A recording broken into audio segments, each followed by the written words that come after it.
So one cost, as I said, is the cost of purchasing, but even maybe more than that is the cost of labor, because 44 barrels equals a tank of 10,000 liters.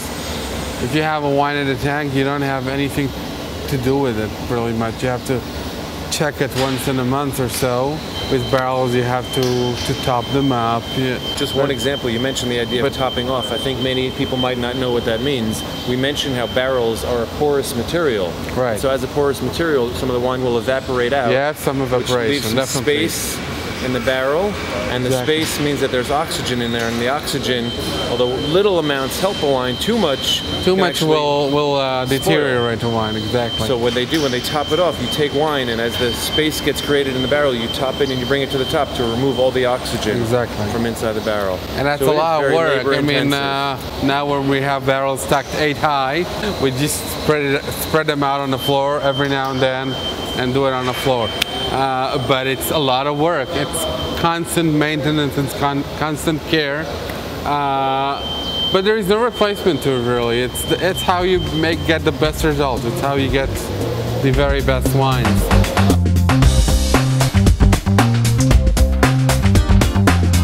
So we're back here with Yotam, and Yotam is going to show us around a little bit around some of these fermentation tanks, some of these huge stainless steel. Yeah, this is really where all the action takes place during vintage, during harvest. These are all specialized tanks for red wine fermentation. Okay. What makes them special for red wine versus white wine? Well, basically, the thing with red wine is that you ferment on the skins, of course, right? So you have to have a way to extract color and flavor from the skins into the wine. Plus, you need to have a way, a convenient way, to get the skins out of the tanks eventually. Well, you can't just leave all those old skins in the tanks? If you put them in a, you know, this is one of the worst winery jobs, which you don't have here, happily, yeah, is to empty, to shovel out the pomace after you drain the tank, to shovel out the pomace with all the CO2 and alcohol vapors and the heat from the fermentation. It's a terrible job. It's one of the most difficult things to do. That's what I used to do.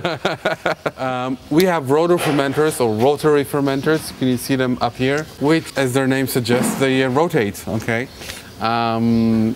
As we set them every 6 hours, every 8 hours, and this rotation just mixes the cap of skins with the fermenting wine. So rather than having the need for a pump over for the wine to go from the bottom and push down all the skins, so the skins kind of form a hard crust and rise to the top. So this mixing action, for the very best varieties, the very best fruit, let's say Aprigali, Cabernet Sauvignon, or Judean Hills, Syrah. We want to use these tanks, which are classic upright fermenters, classic pump over action. With these tanks, we go up to 40, even 43, 45 days of maceration, of skin contact, which is very long. Yeah. It's kind of risky. You have to know how to do it. Because the CO2 has to be there to protect the wine. You have to maintain the CO2 over a long period. You want to avoid malolactic. If you still have sugar, you have some issues you have to deal with. But when it works, you really get the best wines. You get wines that are intriguingly they can feel softer and more mellow. We know how the consumers like really soft, smooth wines. Yeah. So that's something that these are wines that where you have you have big structure, but it's just all wrapped inside plush fruit. Really good mouthfeel. You're making me thirsty. These are. When you get it right, this is the best. We like to do it. Some wineries are afraid of such long macerations, but we think it's worth the gamble. But it's not a gamble if you know how to do it.